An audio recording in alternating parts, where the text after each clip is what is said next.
بہت پرانی ہار کا بدلہ چاہیے تم سے۔ جانتا ہوں جلاد کافی مصروف رہتے ہیں، اسی لیے زیادہ وقت برباد نہیں کروں گا میں تمہارا۔ اس کیس سے بچنے کے لیے ایک ڈیل، صرف ایک مرتبہ بولوں گا، نہیں تو کل کورٹ میں ہی ملاقات ہوگی۔ زونیا کو تمہارا بیٹا امن آریان پاشا چاہیے، اس کی پہلی بیوی سے اسے طلاق دلا کر میری بیٹی سے نکاح کروا دو، اور معزز سمیع خان کا نکاح میرے بیٹے التمش سے ہوگا۔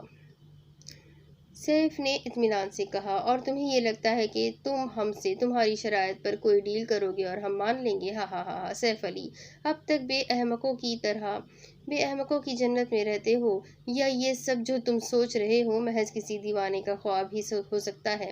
اسی لیے کوئی ڈیل نہیں ہوگی، مگر جس طرح تم نے کئی مرتبہ ہماری عزت اچھالنے کی کوشش کی، اب تمہاری عزت کا جنازہ ضرور نکالیں گے جلاد، اور یقین کرو ہمیں اس کے لیے تمہاری بیٹی کا سہارا بالکل نہیں لینا پڑے گا۔ اور ایک بات اور، اپنے اتنے گھناؤنی سازش کی تکمیل کے لیے اپنی بیٹی کی عزت کو دو کوڑی کا کرنے اور کسی نامحرم کے سامنے اسے برہنہ کرنے پر اگر ذرا سی بھی غیرت تم میں موجود ہے تو چلو بھر پانی میں جا کر ڈوب مرو۔ آریہ نے سکون سے کہا تو سیف کے سینے پر سانپ لوٹ گئے۔ ٹھک سے فون رکھ دیا۔ وہ سب کچھ نہ کچھ کر رہے تھے، کوئی فون پر بات کر رہا تھا تو کسی نے ہاسپٹل کے سب کیمرے کھنگال مارے تھے، مگر حیرت انگیز طور پر جنرل وارڈ کے اس روم کی کوئی فوٹیج موجود نہیں تھی۔ یہ بہت بڑا گیم پلان تھا، سوچی سمجھی سازش۔ پورے ہال میں ایک غیر معمولی سی ہلچل اور بے چینی سی تھی، سب کے چہروں پر غم و غصے کے تاثرات تھے۔ ایک امن آریان پاشا تھا جو مخصوص اسٹائل میں مٹھی بند کیے، مٹھی کی پشت ہونٹوں پر رکھے، خاموشی سے ان سب کی جانب دیکھ رہا تھا جو جانے کیوں مگر سمندر کی طرح پرسکون اور خاموش۔ آخر آریان ہی اس کے سر پر پہنچا تھا۔ تم ایسے منہ لٹکا کر کیوں بیٹھے ہو امن، یا یوں خاموش کیوں ہو؟ یہاں ہم سب جانتے ہیں کہ یہ ایک سازش ہے، ہمیں تم پر پورا بھروسہ ہے۔ سیف علی فون کر کے بکواس نہ بھی کرتا تو بھی ہمیں تم پر اعتبار تھا امن، تو اس خاموشی کا مطلب؟ آریان نے اسے کندھے سے ہلا کر کہا تو امن نے آریان کا ہاتھ تھاما تھا۔ یو نو واٹ ڈیڈ، مجھے اچھی طرح معلوم ہے کہ آپ لوگ میری ساری حقیقت جانتے ہیں، آپ لوگوں کو مجھ پر اعتبار ہے اور رہے گا۔ یہ دنیا میرے بارے میں کیا کہہ رہی ہے مجھے اس کی کوئی پرواہ نہیں، کسی نے میرے میں کیا سوچا کیا سمجھا مجھے اس کی بھی فکر نہیں، مجھے بالکل بھی فرق نہیں پڑتا کسی کے کچھ سوچنے، کہنے یا سمجھنے پر، مگر ڈیڈ کیا وہ مجھ پر ٹرسٹ کرے گی؟ امن کے لہجے میں اس قدر تھکاوٹ و بے بسی تھی جو سب نے وہاں اپنے دل سے محسوس کی تھی۔ پاشا ابراہیم نے اسے دیکھ کر اپنی کنپٹیاں سہلا کر اندر اٹھتے غم و غصے کے ابال کو کم کرنے کی کوشش کی تھی۔ تبھی ارشن کانفرنس ہال میں داخل ہوا تھا اور اس کے چہرے کے تاثرات سے انتہائی طیش و اشتعال اور پریشانی عیاں ہو رہی تھی۔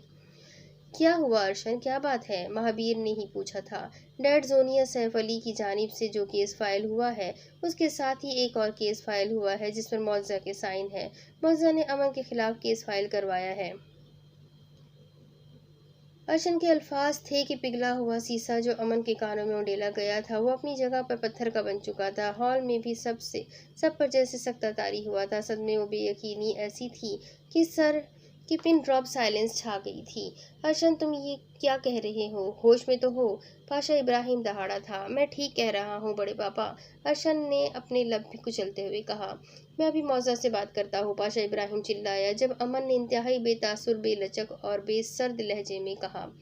نو بڑے پاپا، اس سے کوئی کچھ نہیں کہے گا، نہ کوئی کچھ پوچھے گا، نہ کوئی وضاحت طلب کرے گا۔ یہ اس کا حق ہے کہ وہ اپنے مجرم کو سزا دلوائے۔ ایک ریپسٹ کو تو عبرتناک سزا ملنی چاہیے، جیل کی سزا تو کافی کم ہے۔ میں تیار ہوں اس سب کے لیے، یہ میرا آخری فیصلہ ہے، اسی لیے میں بار بار کہہ رہا ہوں کہ اس سے کوئی کچھ نہیں کہے گا، امن نے کہا اور وہاں سے نکلتا چلا گیا۔ پیچھے سب جیسے پتھرا سے گئے تھے۔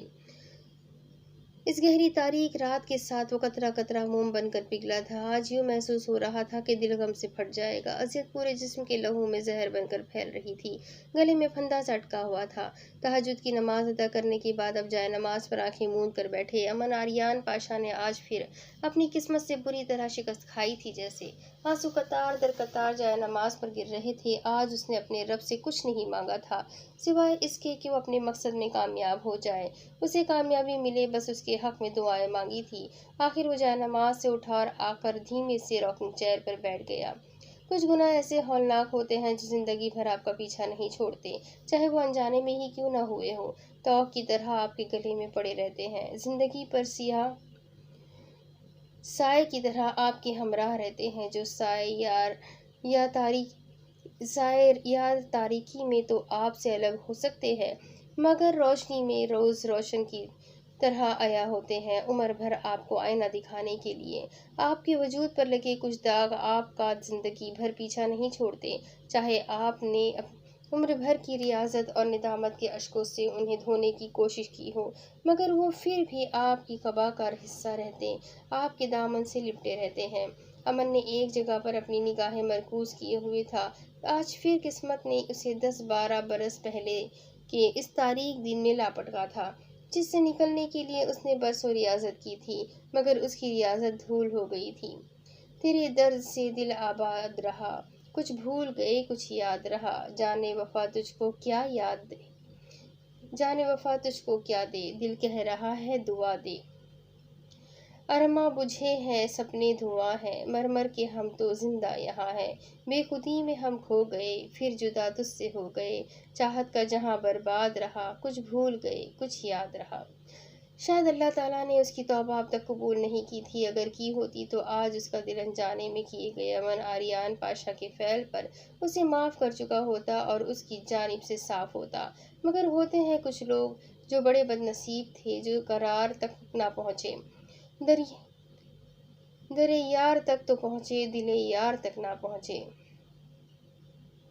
اپارٹمنٹ میں آج دہشت ناک سا سناٹا طاری تھا۔ وہ دبے قدموں اپنے کمرے سے باہر نکلی تھی۔ آج وہ شام سے اپارٹمنٹ میں نہیں آیا تھا، اس نے کھانا بھی نہیں کھایا تھا، جانے اس پر کیا گزری ہوگی۔ منجلے پیر کی بلی کی مانند پورے اپارٹمنٹ میں چکراتی پھر رہی تھی، ایک بند دروازے کو انتہائی بے سکونی اور بے چینی سے دیکھا، دل کیا بے دھڑک اس کے پاس چلی جائے اور اسے سب بتا دے، مگر دشمن نے بہت تیزی سے اپنی دانش میں جلادوں کو سوچنے سمجھنے کا موقع دیے بغیر ان پر کاری وار کیا تھا۔ اسے زونیا سے پتہ چلا تھا کہ انہوں نے اپارٹمنٹ کے تمام کیمروں پر بھی دسترس حاصل کی ہوئی ہے، تو کیسے کوئی غلطی کر کے ان کو بچ نکلنے کا موقع دے دیتی۔ تبھی صبر کے گھونٹ بھر کر اپنے کمرے میں چلی گئی، مگر نیند آنکھوں سے کوسوں دور تھی۔ فلزا جو کہ راستے میں پوری طرح بے ہوش ہو گئی تھی، جزا ٹرسٹ جنرل وارڈ کے روم میں دھیمے سے آنکھیں کھولی تو خود پر اپنے ڈیڈ کو جھکے پایا۔ پرنسس، ماہر خان نے اسے پکارا تو بے اختیار اپنے ڈیڈ سے لپٹ گئی، ہزار ضبط کے باوجود آنکھیں نم ہوئی تھی۔ کیا ہوا ہے میری پرنسس کو؟ ماہر خان نے اس کے بالوں میں ہاتھ پھیرا، اس نے فوراً خود کو کمپوز کیا تھا۔ کچھ نہیں ڈیڈ، بس دشمن کے اچانک ہوئے حملے سے بے ہوش ہو گئی تھی۔ تمہیں یوں اکیلے اچانک اتنی رات کو گھر سے نہیں نکلنا چاہیے تھا شیرنی۔ ماہر خان کا لہجہ ناراض سا تھا۔ ڈیڈ، شیرنی بھی کہتے ہیں اور ایسی باتیں بھی کرتے ہیں، عجیب۔ اس نے منہ بنایا، مگر ماہر خان کے چہرے پر واضح پریشانی کے تاثرات نے اسے حیرت زدہ کیا تھا۔ کیا بات ہے ڈیڈ، آپ پریشان لگ رہے ہیں، اور ہم جزا ٹرسٹ کیا کر رہے ہیں؟ امن کدھر ہے؟ کیا ہوا ہے؟ اس نے ایک ہی سانس میں کئی سوال پوچھ ڈالے، پھر ماہر خان نے اسے تمام تفصیلات سے آگاہ کیا۔ فلزا پھٹی پھٹی آنکھوں سے انہیں دیکھے گئی۔ وہ ایسا کیسے کر سکتی ہے ڈیڈ؟ فلزا چیخی۔ وہ ایسا کر چکی ہے، اسے شاید زونیا نے بہکایا ہے۔ ایک فوٹیج میں اسے زونیا کے ساتھ بات چیت کرتے دیکھا گیا ہے۔ وہ اب تک شاید امن کو معاف کر ہی نہیں پائی، اور اس سے ابھی تک اسٹل نفرت ہی کرتی ہے، تبھی تو اتنا بڑا قدم اٹھا گئی اس کے خلاف۔ ماہر نے افسوس سے کہا، میں اس لڑکی کو جان سے مار دوں گی ڈیڈ، فلزا پھنکاری تھی۔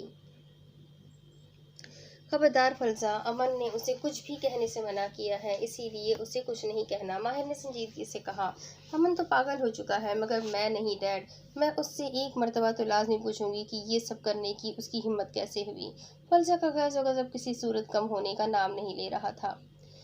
رات کی طرح یہ دن بھی بے حد بوجھل سا طلوع ہوا تھا۔ معزہ بیزار سی شکل بنائے اپنے بستر سے اٹھی تھی، جلدی سے فریش ہو کر باہر نکلی، تبھی اپارٹمنٹ میں ارشد داخل ہوا تھا۔ ایک سرسراتی سی نگاہ اس بے حس لڑکی پر ڈالی اور اسے مخاطب کیے بغیر کسی سلام دعا کے امن کے کمرے کی جانب بڑھ گیا۔ اس نے اندر داخل ہو کر دھاڑ سے بند بھی کر لیا۔ معزہ کا دل کانوں میں دھڑکا، وہ جانتی تھی اس کی وجہ سے کوئی اس سے کچھ نہیں کہے گا، مگر اب وہ کن آنکھوں سے اس بند دروازے کو دیکھ رہی تھی، عجیب بے کلی سی تھی۔ وہ کچن میں گئی تھی، بریک فاسٹ کے کے لیے چائے چولہے پر چڑھائی اور سلائس گرم کرنے لگی۔ بار بار نگاہ ایک بند دروازے پر جا کر ٹھہر رہی تھی، پھر اندر سے اونچی اونچی آواز میں بہت مباحثہ شروع ہوا تو وہ بوجھل قدموں سے لاؤنج میں چلی آئی، مگر اندر سے جو آوازیں، جو باتیں اسے سنائی دی، معجزہ کا کلیجہ منہ کو آ گیا۔ پورا وجود سماعتیں بن کر ایک آواز کو سننے لگا۔ آج پھر اس شخص کے ہر لفظ، ہر عمل سے بہت چھوٹا کر دیا تھا، بھاری بوجھ تلے پھنسا دیا تھا اسے، یا پیروں تلے سے زمین کھینچ لی تھی، یا اپنے ہر عمل سے اس پر آسمان تنگ کر دیا تھا۔ ابھی وہ کچھ اور سنتی جب مہابیر اپارٹمنٹ میں داخل ہوا اور حسب معمول اس کی جانب دیکھے بغیر وہ بھی اسی کمرے میں داخل ہوئے تھے۔ ارشد اس کے کمرے میں داخل ہوا تو راکنگ چیئر پر بیٹھا ہنوز کسی غیر مرئی نقطے کو وہ گھور رہا تھا۔ آنکھیں شب فراق کا کم سناتی لال لہو رنگ میں رنگی ہوئی تھی، ہلکی بڑھی بیئرڈ اور ملکت جیسا حلیہ، ماتھے پر بکھرے سیاہ سوگوار طاری کرتے گھنے بال، مردانہ شال کندھوں پر ڈالے وہ وجیح شخص برسوں کا تھکا ہارا مسافر لگ رہا تھا۔ ارشد نے اس کی ابتر ایسی ٹوٹی بکھری حالت دیکھ اپنے لب بری طرح کچلے۔ کمرے میں کسی کی موجودگی محسوس کر کے وہ چیئر سے اٹھا تھا۔ صبح ہو گئی امن، لیکن میری زندگی میں اب ہمیشہ تاریک شام غروب ہو گئی ہے نا بھائی؟ امن نے سرد آہ بھری۔ اگر وہ تمہاری سانسوں کے لیے اتنی ضروری نہ ہوتی تو آج ایک جلاد اپنے ہاتھوں سے ناحق ایک جان ضائع کر چکا ہوتا۔ ارشد نے دانت پیس کر کہا، ایگری کرتا ہوں آپ کی بات سے۔ امن نے سادگی سے قبول کیا۔ کاش وہ میرے زندہ رہنے کے لیے اتنی ضروری نہ ہوتی تو آج میں اتنی تکلیف میں نہ ہوتا۔ امن نے اپنی بے بسی کھلے دل سے قبول کی۔ کیا اسے تھوڑا سا بھی اپنے دل سے اتار نہیں سکتے امن؟ ارشد نے اپنی انگلیوں میں اپنا اسکیلپل گھماتے ہوئے کہا، جبڑے بھیجے ہوئے تھے، ماتھے کی رگیں پھولی ہوئی تھی، عجیب بے بسی کا عالم تھا۔ کیا آپ ہی کو اتار پائے اپنے دل سے اب تک بھائی؟ یقیناً جواب نفی میں ہے، کیونکہ اگر ایسا ہوتا تو بد کردار کرپٹ جانور جیسے الفاظ سننے کے بعد بھی وہ آپ کے پاس نہ ہوتی۔ امن نے سکون سے کہا اور اٹھ کر ڈریسنگ کی جانب گیا۔ اچھا ایک کام کریں، میں نے معزز امن آریان پاشا کی جانب سے ایک لائر ہائر کرنا ہے، اسی لیے میں چاہتا ہوں کہ یہ کیس آپ ہینڈل کریں۔ ارشد نے خونخوار نگاہوں سے سامنے کھڑے اس ڈھیٹ آدمی کو دیکھا جس کی آنکھیں بے تحاشا رونے کے بعد سرخ پڑ چکی تھی۔ امن نے ایک فائل اس کی جانب بڑھائی۔ یہ اس وقت کی اوریجنل میڈیکل رپورٹ ہے، اس میں ڈی این اے ٹیسٹ اور رپورٹس اور پورے پیپرز موجود ہے بھائی۔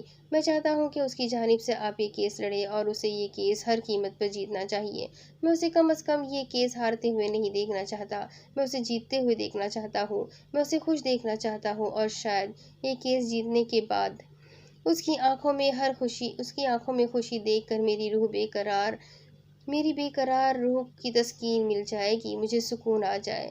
اس نے پرسکون ہو کر اسے یوں کہا جیسے وہ آئس کریم مانگ رہی تھی اور امن آریان پاشا اسے وہ دلا دینے کی کوشش کر رہا تھا۔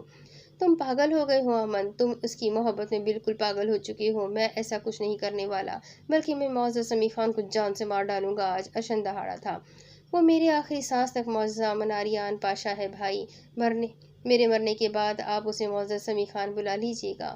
امن نے سنجیدگی سے کہا تھا، تبھی مہابیر اس کمرے میں داخل ہوا۔ چھوٹے پاپا، امن نے نگاہیں چرائی۔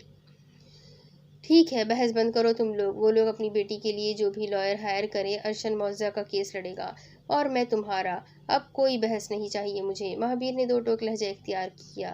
بٹ چھوٹے پاپا، آپ لوگ اسے غلط کیوں سمجھ رہے ہیں؟ اتنا ناراض کیوں ہو رہے ہیں؟ اس کی پوری زندگی ڈمپ ہو گئی، اس کے دکھ، اس کی اذیتیں، ان کا حساب کون دے گا؟ امن نے بے لچک لہجے میں کہا۔ شٹ اپ امن آریان پاشا، تمہیں سنائی نہیں دیا میں نے کیا کہا؟ بحث نہیں چاہیے، جاؤ۔ ارشد، اپنی کلائنٹ کو اس کی فائل اور رپورٹس دے دو، شاید اسے ہم پر بھروسہ نہ ہو، مہابیر نے ارشد سے کہا، اور پھر پوری طرح امن کی جانب متوجہ ہوا۔ اور امن میں جانتا ہوں وہ خود کے لیے انصاف لینے میں پوری طرح حق منجانب ہے، کوئی اسے اس فعل کا مرتکب ہونے کے لیے غلط ٹھہرا بھی نہیں رہا۔ یہ بات آج اچھی طرح دماغ میں بٹھا لو امن، کہ کوئی اس وجہ سے اس سے ہرگز ناراض نہیں کہ وہ خود کے لیے انصاف چاہتی ہے۔ ایک بار نہیں، اسے 1000 بار بھی انصاف دلانے کو تیار تھے ہم، پر سب کو غم و غصہ تو اس بات پر ہے کہ اس نے ہم سب پر اور سب سے بڑھ کر اپنے بابا پر اعتبار تک نہ کرتے ہوئے دشمن سے ہاتھ ملایا اور ہم سب پر اپنے اعتماد کی دھجیاں اڑا دی۔ جب تم یہاں آئے تھے، اگر یہ کیس اس وقت فائل ہوتا تو ہم سب اس کی جانب ہوتے، مل کر اسے انصاف دلاتے، جو کہ اب بھی دلائیں گے، اور جو وہ چاہتی وہی ہوتا۔ مگر اتنے عرصے بعد یہ دشمن سے ہاتھ ملا کر ابراہیم خاندان کی عزت داؤ پر لگانا سمجھ سے بلاتر ہے۔ تمہیں اس سب معاملے میں کوئی جھول نہیں نظر آتا؟ امن آریان پاشا۔ مہابیر نے دانت پیس کر کہا تھا۔ امن نے اپنے لب کچلے۔ مہابیر پھر گویا ہوا۔ جب تم واپس لوٹے تھے اگر تب وہ یہ کیس فائل کرنا چاہتی تو کیا بڑے پاپا پیچھے ہٹتے؟ اسے اپنے بڑے پاپا پر بھی بھروسہ نہیں رہا۔ کیا اس میں اتنی ناسمجھی کی توقع کی جا سکتی ہے کہ وہ اپنوں پر اعتبار نہ کرے اور جا کر دشمن سے ہاتھ ملا کر اب ابراہیم خاندان کی عزت یوں سرے عام اچھالے؟ مہابیر کے تلخ سوالات پر امن لاجواب ہوتے نگاہیں چرا گیا تھا۔ مہابیر کو اس کی چٹائی پر طیش آیا کہ کیس تو ایک طرف وہ کم از کم اس سے جا کر یہ تو پوچھے کہ اس نے چند لمحات کی ملاقات پر اس بے ہدہ لڑکی پر کیسے اعتبار کر لیا اور ان سے ہاتھ ملا لیا، یا کم از کم دوسروں کو ہی معزہ سے اس سب کی وجہ پوچھنے دے۔ مگر وہ بے حس ڈھیٹ اب بھی اپنے فیصلے سے ایک انچ بھی ادھر سے ادھر ہونے کو تیار نہ تھا۔ ارشن باہر نکل آیا۔ وہ باہر نکلا تو معزہ نے پہلو بدلا۔ مس معزہ، یہ آپ کے ضروری ڈاکیومنٹس اور اوریجنل میڈیکل رپورٹس ہیں۔ آپ خود ہی انہیں سنبھال کر رکھیے گا۔ آپ کا کیس میں ہینڈل کروں گا۔ کچھ پوچھنا کہنا ہے تو میں سن رہا ہوں۔ ارشن اس قدر سرد مہری سے کہتے فائل لاؤنج کی ٹیبل پر پٹکی تھی کہ معزہ کی سانس تھم سی گئی۔ معزہ منہ سے تو کچھ نہیں بول پائی۔ فائل ہاتھ میں لے کر نفی میں سر ہلا دیا۔ ارشن اسے وہیں چھوڑتا اپارٹمنٹ سے باہر نکل گیا۔ معزہ اپنے کمرے میں آ گئی۔ کمرے میں آتے ہی اس کا فون چنگھاڑ اٹھا۔ اس نے نمبر دیکھا تو زونیا کا تھا، جس سے صاف ظاہر تھا کہ دشمن ان پر نظر رکھے ہوئے تھے۔ اس نے فون یس کر کے کان کو لگایا۔ معزہ، تمہارے پاس تمہاری اوریجنل میڈیکل رپورٹ ہے، وہ جلدی سے مجھے بھیج دو تاکہ میں سیو کر دوں۔ زونیا نے اپنی جیپ لپائی اور انتہائی خباثت سے کہا، بالکل نہیں، مجھے اس رپورٹس کے معاملے میں سوائے اپنے کسی پر بھروسہ نہیں، نہ اپنے لائر پر، نہ تم پر، نہ کسی اور پر۔ میں واش روم جا رہی ہوں اور ان ڈاکیومنٹس اور اس میڈیکل رپورٹ کو اپنے ڈریس میں چھپا لوں گی۔ جب تمہارا لائر کمرہ عدالت میں پیش ہوگا تبھی میں یہ اسے دوں گی تاکہ کسی قسم کی گڑبڑ نہ ہو یا رپورٹ کے ساتھ چھیڑ چھاڑ نہ ہو۔ میں یہ اپنے لائر کو تو ہرگز نہیں دوں گی، اتنی مشکل سے ہاتھ آئی ہے۔ معزہ نے فکر مندی سے کہا، اوکے، ٹھیک ہے، کافی جینیس ہو تم، سنبھال لو، کورٹ میں ملتے ہیں پھر۔ زونیا نے مکاری سے کہتے ہوئے فون رکھ دیا۔ معزہ واش روم میں چلی گئی۔ اب اس کے آگے کی کہانی میں آپ کو اگلی قسط میں سناتی ہوں کہ آگے کیا ہوگا۔ کیا سچ مچ میں وہ امن کے ساتھ کوئی گیم کھیل رہی ہے یا وہ امن کو بچا لے گی؟ آگے آخر اس سٹوری میں ہونے والا کیا ہے، یہ جاننے کے لیے میرے ساتھ بنے رہیں۔ تب تک کے لیے اگلی قسط میں پھر ملیں گے، تب تک کے لیے اللہ حافظ۔